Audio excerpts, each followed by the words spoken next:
வராகி தாயின் சக்தி வாய்ந்த சத்திய வாக்கு இது. என் தங்கமே, என் திருவுருவம் யார் கண்களில் படுகிறதோ அவர்களுக்கு மிகப்பெரிய உதவி சரியான தருணத்தில் கிடைக்கும்.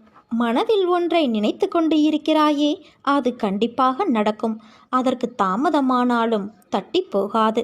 வாழ்க்கையில் நீ சந்திக்கும் ஒவ்வொருவரும் உனக்காக அனுப்பப்பட்டவர்கள். வேண்டியவர், வேண்டாதவர், தெரிந்தவர், தெரியாதவர் என்று யாரும் இல்லை. உன் வாழ்வில் அவர்கள் வருவதற்கும் அதனால் விளையும் நன்மை தீமைகளுக்கும் காரணம் உன் பூர்வ ஜென்ம கர்ம வினைகளே. அதனால்தான் நீ எவ்வளவோ சோதனைகளை கடந்துவிட்டாய். உன் கண்ணீர் துக்கமெல்லாம் முடிந்து இந்த மகிழ்ச்சியின் படிகளில் தடம் பதிக்க ஆரம்பித்து இருக்கிறாய். நான் உன் கரங்களை பிடித்துள்ளேன். தைரியமாக நம்பிக்கையோடு நட. நிச்சயம் வெற்றி உனது. உன் மனம் படும் வேதனையிலிருந்து விரைவில் தங்க ஜரிகை கொண்ட வாழ்வில் நீ நுழைய இருக்கிறாய்.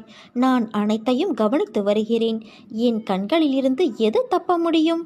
ஆனால் உன் தவறுகளை நான் கனிவோடு மன்னிக்கின்றேன். ஆரம்ப காலம் முதல் நீ என் மீது உண்மையான அன்பு வைத்து என்னை உன் குழந்தை போல பாவித்ததை நான் மறந்து போகவில்லை. உன் மீது நான் எப்போதும் பரிவோடு இருக்கின்றேன். நீ என்றைக்கோ முன்னேறி வாழ்வின் உச்சத்தை தொட்டிருக்க வேண்டும். உன் பிடிவாத குணம், முரட்டு சுபாவம் ஆகியவை நிம்மதியற்ற வாழ்வை உனக்கு தந்துவிட்டது. சொர்க்கத்தை உருவாக்க நினைத்த நீ சந்தர்ப்பவாத குணத்தால் ஒரு நரகத்தை உருவாக்கி கொண்டு இருக்கிறாய். அதை நினைத்து என் மனம் பதைக்கிறது. கெட்டவர்கள் கெடுபலனை அனுபவிப்பார்கள். ஆனால் நல்லவர்களாகிய நீங்களும் கெடுபலன்களை அனுபவிப்பது ஏன்? இந்த வாழும் காலத்தில் ஒவ்வொரு நாளையும் ரசித்து அனுபவிக்க கற்றுக்கொள். கவலைகளை தூக்கி எறி. எதை எடுத்துக்கொண்டு போகிறோம் என்ற எண்ணத்தை வளர்த்துக்கொள். எதையும் என் போக்கில் விடு. சிந்தனையை என் பக்கம் திருப்பு. செய்ய வேண்டிய கடமைகளை மனநிறைவோடு செய். எதிர்காலம் சிறப்பாக இருக்கும். இதுவரை நான் எதிர்பார்த்தது எதுவும் எனக்கு கிடைக்காமல் இருந்திருக்கலாம். ஆனால் எனக்கு கவலை இல்லை. எனக்கு நான் எதிர்பார்த்ததை விட சிறந்த ஒன்றை என் தந்தை தருவார், என் அன்னை தருவார் என்று நீ இருக்கிறாயே. உன்னை நான் எப்படி மறப்பேன்? நான் உனக்கு என்னை வெளிப்படுத்தி கொண்டு ஒவ்வொரு நிகழ்விலும் உன்னோடு இருப்பதை உறுதிப்படுத்தி கொண்டே இருந்தேன். இப்போதும் அப்படித்தான் இருக்கின்றேன். ஆனால் என்னை காணவில்லை என்றும் உன்னை கைவிட்டு எங்கோ மறைந்து கொண்டேன் என்றும் மனதிற்குள் நினைத்து கொண்டு என் மீது நீ வெறுப்பு காட்டுகிறாய். நீ என்னை பற்றி நினைத்து கொண்டு இருக்கும் அதே வேளையில் நீ சற்றும் எதிர்பாராமல் உன் முன்னால் வந்து நிற்கும் எந்த வண்டியிலாவது என் சித்திர ரூபத்தை கண்டுவிட்ட மகிழ்ச்சியை நீ எப்படியெல்லாம் கொண்டாடி மகிழ்வாய்? அப்படிப்பட்ட நீயா என்று இந்த நிலைமையில் இருப்பது? உன்னை நான் இந்த கோலத்திலா பார்க்க வேண்டும்? என் மனம் உடைகிறது குழந்தையே. சாதுக்கள் மூலமாகவும் ஞானிகளின் மூலமாகவும் மனதை இலகுவாக்கிக்கொள், சமநிலைப்படுத்து, பற்று நீக்கு என்றெல்லாம் எடுத்துச் சொன்னேன். ஆனால் நீயோ அதை காது கொடுத்தும் கேட்கவில்லை. நீ தாழ்ந்திருந்த போது உன்னை நான் காப்பாற்றினேன். நீ என்னை உதாசீனப்படுத்தவில்லை. உன்னையும் உன்னை சார்ந்தவர்களையும் உயர்வாக வைத்து காத்தேன். நான் இன்னொருவர் ரூபத்திலும் இருப்பேன் என்பதை உணர்த்து பிறரை உன் நாவினால் புண்படுத்தாமல் இருந்தாய். ஆனால் சமீப காலமாக நீ எப்போதும் சண்டை போடுகிறாய். கவலைப்படாதே, உன்னோடு நான் இருக்கின்றேன். உன்னை எந்த தீமையும் தீண்டவிடாமல் நான் பார்த்து கொள்வேன். என் குழந்தைகளை நான் ஒருபோதும் எந்த சூழலிலும் கைவிட மாட்டேன். வாழ்க்கையில் மனசாட்சிப்படி நடந்தாலும் மனக்கஷ்டமே மிஞ்சுகிறதே என கவலை கொள்ளாதே. கடவுளே உதவாமல் உன்னை நிராகரித்தாலும் நீ செய்த நன்மைகள், உன் நல்ல எண்ணங்கள் உனக்கு நிச்சயம் பலன் தரும். என்னுடைய பாதத்தை தஞ்சமடைந்த பிறகு பொறுமையை சோதிக்கும் பல நிகழ்வுகள் நடக்கும். எல்லாமே கழுத்தை பிடித்து நெரிப்பது போல இருக்கும். அதை கண்டோ கேட்டோ தளராமல் உறுதியோடு இருந்து நம் உறுதியை குலைக்கும் மனக்கவலையை விட வேண்டும்.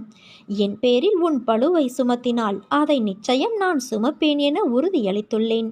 நான் இருக்க பயம் எதற்கு என்ற நான் என்னை நம்புகிறவன் என் வார்த்தையின் மேல் நம்பிக்கையை வைத்து தன் கவலையை விட்டுவிட வேண்டும்.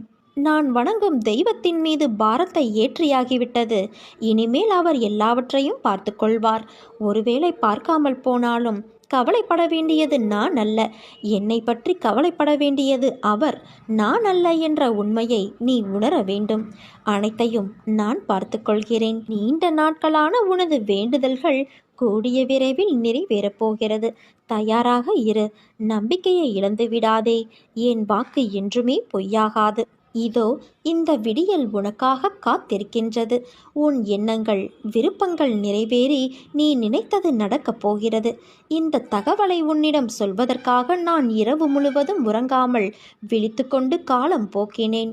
என் அருள் அவரவர் செயலுக்கேற்ப செயல்படுவதை பார்த்து தெரிந்து கொள்ள என்னருகில் விரைந்து வா. என் அன்பு குழந்தையே, நான் இன்னும் விழித்து கொண்டுதான் இருக்கின்றேன்.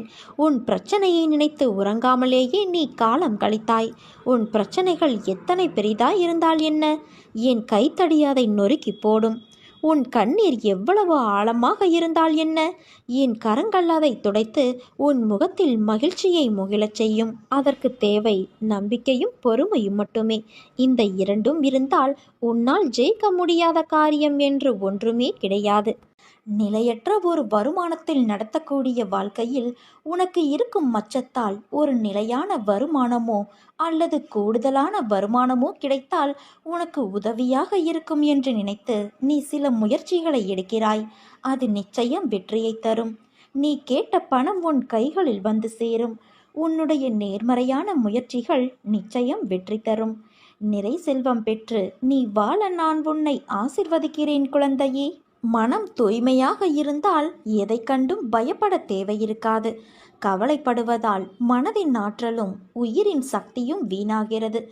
எதிலும் அளவறிந்து வாழ பழகினால் சிக்கலுக்கு இடம் இருக்காது தானே? எதுவும் நிலையில்லாத இந்த பிரபஞ்சத்தில் உன் கவலைகளும் கூட நிரந்தரம் கிடையாது. காலத்தோடு கரைந்து போகும் கவலைகளை நினைத்து விலைமதிப்பற்ற நேரத்தை வீணாக்காதே. கோடிகள் கொட்டி கொடுத்தாலும் ஓடும் காலத்தை நிறுத்த முடியாது. காலம் யாருக்காகவும் காத்திருப்பது இல்லை. எவ்வளவு கவலைப்பட்டாலும் கடந்த காலத்தை மாற்ற முடியாது. நடந்து முடிந்ததை நினைக்காமல் நடக்கப் போவதை பார். ஓடிக்கொண்டு இருக்கும் உன் வாழ்வின் இன்று என்ற பொக்கிஷம் இப்போது உன் கைகளில் உள்ளது. அதை வாழ்ந்து தீர்த்துவிடு. உண்மையை பேசு. பிறருக்கு தீமை செய்யும் உண்மையை பேசாதே. பிறருக்கு எது நன்மையோ அதையே பேசு. பிறரை இனிமைப்படுத்த பொய் பேசாதே. இதுதான் தர்மம். நிச்சயமற்ற தன்மை ஒரு மிகப்பெரிய பரிசாக இருக்கலாம். அது நம்மை பிரம்மாண்டமான நம் குணத்தை செம்மைப்படுத்துகிறது. நம் நம்பிக்கையை பலப்படுத்துகிறது. அதை தழுவிக்கொள். நம்மையோ அல்லது நமது திறமைகளையோ குறைத்து மதிப்பிடாதே.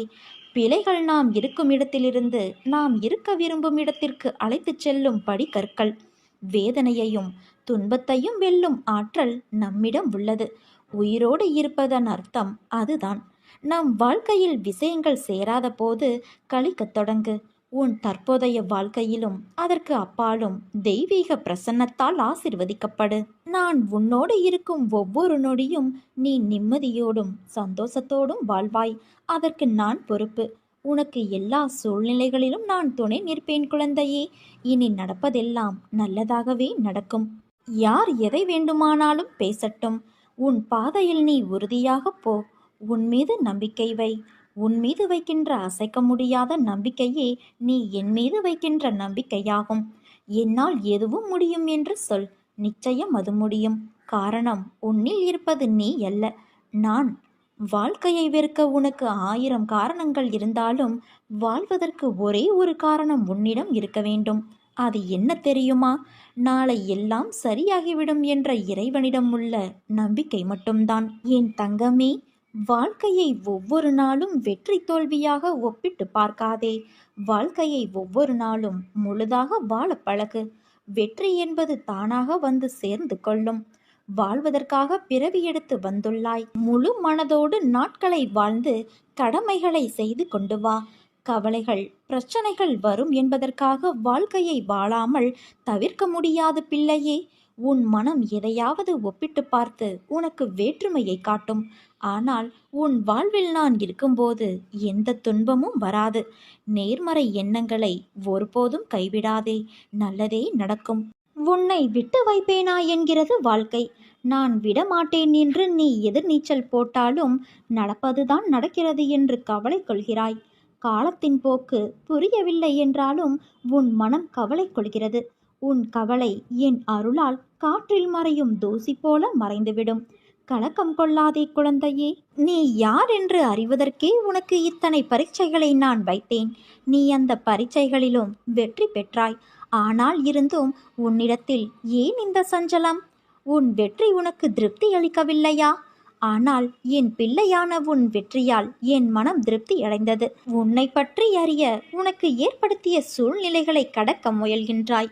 ஆனால் சிலவற்றை மாற்ற வேண்டும் என்று கூறி இடத்தில் நகராமல் அப்படியே நிற்கின்றாய். உன்னில் எழும் தேவையில்லாத மனம் வருந்தும் சிந்தனை எழும் காரணம் ஒன்றை நீ 10ஆக பார்க்கின்ற உன் கண்கள் அல்ல, உன் மனம்தான். உன்னை அறிய நீ யாரிடம் எதையும் கேட்க வேண்டாம். உன் முன் உன்னையே யார் என்று காட்டுகிற கண்ணாடி முன் நில். உன் உருவம் நேர்மறை என்று நினைத்து உன் கண்களால் உன்னை கண்ணாடியில் காணும்போது எதிர்மறை, அதாவது உன் வலது கைகள் இடது கையாய் உனக்கு தோன்றும். நீ அதில் உன்னை மாறி காண்பிக்கிறது என்று கூறுகின்றாய். ஆனால் அதுதான் உன்னை உண்மையாக வெளிக்காட்டுகிறது. உன் கைகள் திசை மாறி காண்பிக்கலாம், ஆனால் உன் ஆன்மாவை காட்டும் உண்மையான ஒரு பொருள் கண்ணாடிதான். அதில் நீ உன்னை நினைக்கின்ற எண்ணம் உயர்த்தி பேசி அந்த கண்ணாடி முன் நின்றுப்பார். உன் உயரங்கள் எவ்வளவு குள்ளமாக இருக்கிறது என்பதை நீ அறிவாய். இதுவே உன்னை தாழ்த்தும் விஷயங்களை யோசித்துப்பார். அவைகள் தோல்வியாக கூட இருக்கலாம், ஆனால் அவை உனக்கு தந்த வைரமான பொக்கிஷ அனுபவம்.